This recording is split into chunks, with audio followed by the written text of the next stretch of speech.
नमस्कार, स्वागत है आपका हमारे चैनल में और मैं रानी गुप्ता आपके साथ। बड़ी खबर आ रही है। कानपुर हिंसा मामले में मेन आरोपी यानी कि मास्टरमाइंड को लखनऊ एसटीएफ की टीम ने गिरफ्तार कर लिया है। आपको बता दें, कानपुर में मारपीट का मुख्य आरोपी हयात जाफर हाशमी को लखनऊ एसटीएफ ने गिरफ्तार किया है। बताया जा रहा है कि हयात जाफर हाशमी ने बंद का आह्वान किया था, जिसके कारण अंत में बड़े पैमाने पर पथराव देखने को मिला। आपको बता दें कि कानपुर में हुई हिंसा पर उत्तर प्रदेश के डिप्टी सीएम ब्रजेश पाठक ने कहा कि हम दोषियों की पहचान कर रहे हैं।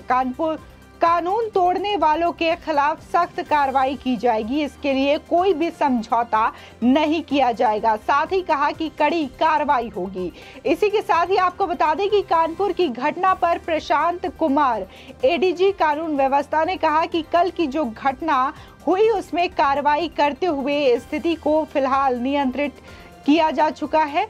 वहां जितने भी उपद्रवी हैं और उनके पीछे कौन है, इसकी लगातार पहचान कराई जा रही है। इन पर कार्रवाई भी की जाएगी, इनकी संपत्ति को भी जब्त किया जाएगा। साथ ही उन्होंने आगे ये भी कहा कि इसके अतिरिक्त जिन लोगों ने इन्हें भड़काने की कोशिश की है उन पर भी कार्रवाई की जाएगी। वर्तमान में वहां शांति है। शांति व्यवस्था बनाए रखने वाले लोगों को भी शांति के लिए जागरूक कर रहे हैं। सभी जगह अलर्टनेस बढ़ा दिया गया है। आपको बता दें कि शुक्रवार को जुमे की नमाज के बाद उत्तर प्रदेश के कानपुर शहर में हिंसा भड़क गई। वरिष्ठ पुलिस अधिकारी ने बताया कि जुमे की नमाज के बाद दो समुदाय के सदस्य आमने सामने आ गए और उन्होंने एक दूसरे पर ईंटों से पथराव किया। उन्होंने कहा कि इस दौरान गोलीबारी भी हुई। हालांकि पुलिस ने कहा कि हालात को कंट्रोल किया जा चुका है। वहीं इस मामले में अब तक 36 लोगों की गिरफ्तारी की जा चुकी है। खास बात यह है कि माहौल उस वक्त बिगड़ा जब राष्ट्रपति रामनाथ कोविंद समेत देश के प्रधानमंत्री नरेंद्र मोदी कानपुर में ही मौजूद थे। वहीं उत्तर प्रदेश के मुख्यमंत्री योगी आदित्यनाथ ने इस हिंसा को लेकर काफी गंभीर दिखाई दे रहे हैं। सीएम योगी ने सख्त निर्देश देते हुए हिंसा में शामिल लोगों के खिलाफ कार्रवाई करने के आदेश भी दिए हैं। आपको बता दें कि कानपुर में हुए इस बवाल के मामले में अब तक 36 लोगों की गिरफ्तारी की जा चुकी है। वहीं मुख्यमंत्री योगी आदित्यनाथ ने कड़े एक्शन की बात भी कही है। सीएम ने कहा कि मामले के दोषियों को किसी भी हाल में बख्शा नहीं जाएगा। बता दें, सीएम योगी के आदेश के बाद पुलिस ने कहा कि आरोपियों पर गैंगस्टर एक्ट लगाया गया है और उनकी संपत्ति भी जब्त या ध्वस्त की जाएगी। यानी कि ये कहना गलत नहीं होगा कि बुलडोजर की भी कार्रवाई देखने को मिलेगी। साथ ही इस एफआईआर में नामजद 36 और अज्ञात करीब 450 लोगों पर मुकदमा है, जिसमें पेट्रोल बम और पत्थर से भीड़ के जानलेवा हमले की बात कही गई है। पीएफआई के परवेज हयात का भी नाम आरोपियों में शामिल है। आपको बता दें कि एफआईआर कन्हैया लाल नाम के एक शख्स ने लिखाई है, जिसमें कहा गया है कि ये भीड़ नारे लगाते हुए हम पर हमला कर रहे थे। ये कह रहे थे कि हिंदुओं को मार डालो, ये सब काफिर है और बीजेपी आरएसएस के एजेंट है। वहीं सूफी खानका एसोसिएशन ने कानपुर हिंसा पर बड़ा बयान देते हुए कहा कि इसके पीछे पीएफआई कनेक्शन सूफी खानका एसोसिएशन का हाथ है। साथ ही सूफी खानका एसोसिएशन के राष्ट्रीय अध्यक्ष ने हिंसा की उच्च स्तरीय जांच की मांग भी की है। साथ ही उनका आरोप है कि पीएफआई ने स्थानीय अपराधियों की मदद से हिंसा फैलाई है। वहीं इसे लेकर सूफी खानका एसोसिएशन ने सीएम को एक चिट्ठी भी लिखी है। बता दें कि पुलिस ने अब तक की जांच के बाद 3 एफआईआर दर्ज कर ली है। वहीं पुलिस हिंसा के मास्टरमाइंड हयात जाफर की तलाश में लगातार जुटी हुई थी और हयात और उनके साथियों की गिरफ्तारी के लिए पुलिस क्राइम ब्रांच एसटीएफ की टीमें लगातार दबिश भी दे रही थी।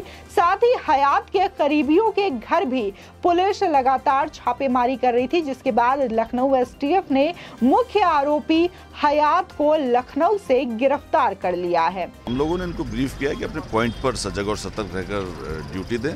साथ ही साथ हम लोग एक रूट मार्च, फुट पेट्रोलिंग कर रहे हैं ताकि आम जनता में एक कॉन्फिडेंस बिल्डअप किया जा सके। पर्याप्त पुलिस बल मौजूद है यहाँ पे, किसी प्रकार की कोई समस्या नहीं है और आप देख ही रहे हैं ट्रैफिक रेगुलर चल रहा है और जन सामान्य जनजीवन आराम से चल रहा है, कहीं पर किसी प्रकार की कोई समस्या नहीं। तो उसके साथ लगातार पूछताछ भी की जा रही है। कानपुर में कानून व्यवस्था बनाए रखने के लिए आईपीएस अजयपाल शर्मा को विशेष रूप से वहां भेजा गया है। आईपीएस अजयपाल ने कहा कि अभी स्थिति पूर्ण रूप से सामान्य है, हमारे पास जो भी सबूत आ रहे हैं उनके आधार पर हम लगातार कार्रवाई कर रहे हैं, जो भी दोषी पाए जाएंगे उनके खिलाफ सख्त कार्रवाई की जाएगी। वही माहौल को देखते हुए पीएसी के 1320 जवान भी गश्त में लगाए गए हैं। आपको बता दें, इसी के साथ ही बहुजन समाज पार्टी की सुप्रीमो मायावती ने हिंसा को लेकर ट्वीट करते हुए कहा कि राष्ट्रपति व प्रधानमंत्री जी के यूपी दौरे के दौरान ही कानपुर में दंगा व हिंसा भड़कना अति दुखद है, दुर्भाग्यपूर्ण व चिंताजनक तथा पुलिस खुफिया तंत्र की भी विफलता का घोतक है। सरकार को समझना होगा कि शांति व्यवस्था के अभाव में प्रदेश में निवेश व यहाँ का विकास कैसे संभव है। साथ ही उन्होंने कहा कि सरकार जाति धर्म से उठकर मामले की निष्पक्ष तौर से इसकी जांच कराए। साथ ही इस मामले पर सपा प्रमुख अखिलेश यादव ने भी अपनी प्रतिक्रिया दी थी। उन्होंने ट्वीट कर लिखा, महामहिम राष्ट्रपति जी प्रधानमंत्री और मुख्यमंत्री के नगर में रहते हुए भी पुलिस और खुफिया तंत्र की विफलता से बीजेपी प्रवक्ता नुपुर शर्मा द्वारा दिए गए भड़काऊ बयान से कानपुर में जो अशांति हुई है उसके लिए बीजेपी नेता को गिरफ्तार किया जाए। हमारी सभी से शांति बनाए रखने की अपील है। आपको बता दें कि ये ट्वीट दरअसल सपा अध्यक्ष अखिलेश यादव ने किया है। बता दें कि आरएलडी प्रमुख जयंत चौधरी भी सरकार पर निशाना साधने से नहीं चुके। उन्होंने ट्वीट कर लिखा कि कानपुर के कुछ लोगों ने कश्मीर में धारा 370 हटाए जाने के बाद श्रीनगर में जमीन खरीदने के सपने देखे होंगे, लेकिन आज देश कश्मीर और कानपुर में इतनी मजबूत सरकार है, कानपुर वासियों को कश्मीर जाने की जरूरत ही नहीं। आपको बता दें, उन्होंने सीधे सीधे कश्मीर और कानपुर को लेकर तंज कसा। वहीं पुलिस के मुताबिक अल्पसंख्यक समुदाय के लोग हाल ही में टीवी पर बहस के दौरान बीजेपी प्रवक्ता नुपुर शर्मा के पैगंबर मोहम्मद के खिलाफ की गई कथित अपमानजनक टिप्पणी को लेकर नाराज थे और इसी के विरोध में वो इलाके की दुकानें बंद कराने का प्रयास कर रहे थे, जिसके बाद ये हिंसा भड़क गई और लगातार इस हिंसा में पथरावबाजी दोनों पक्षों से देखने को मिली और देखा गया कि किस तरीके से जो मास्टरमाइंड बताया जा रहा था उसने बाकायदा सफेद रुमाल दिखा करके हरी झंडी यानी कि ग्रीन सिग्नल देने का काम किया, जिसके बाद ये पथरावबाजी शुरू हुई।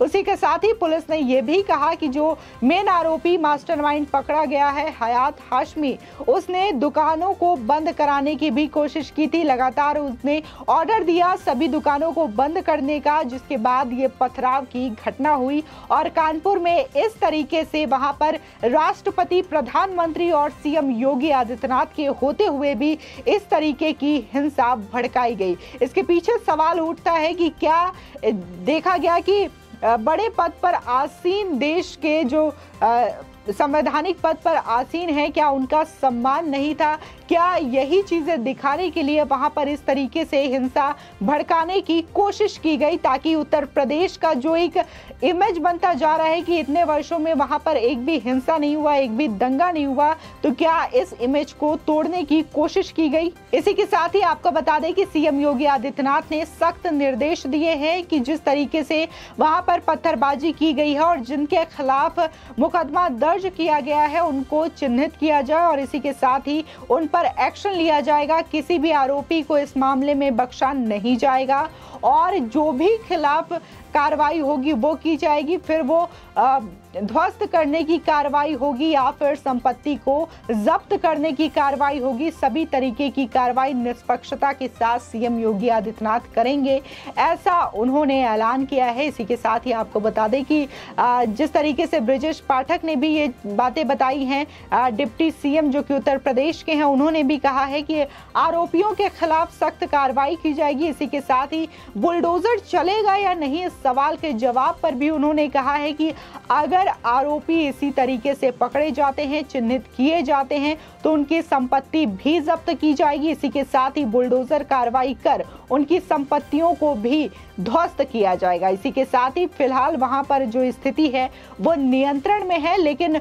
लगातार जो पुलिस है, क्राइम ब्रांच की टीम है और एसटीएफ है, वो लगातार वहां पर जिस तरीके से अपराधियों के खिलाफ जो मामला दर्ज हुआ है उस पर कार्रवाई कर रही है। तमाम जो ऑडियो, वीडियो या फिर सोशल मीडिया में जितनी भी चीजें, फुटेज मिल रही हैं, उसके आधार पर लोगों को चिन्हित किया जा रहा है जिन्होंने पत्थरबाजी की है और इस हिंसा को भड़काने में और लोगों को उकसाने में जिन्होंने मदद की है, उसकी लगातार पुलिस जांच कर रही है। इसी के साथ ही वहां पर तमाम पीएसी के जवान मौजूद हैं जो लगातार इलाके में गश्त कर रहे हैं ताकि वहां पर शांति व्यवस्था बनी रहे, कायम रहे। आपकी इस खबर पर क्या राय है, हमारे कमेंट सेक्शन में जरूर बताएं। आगे की और भी अपडेट के लिए चैनल को सब्सक्राइब करना ना भूलें।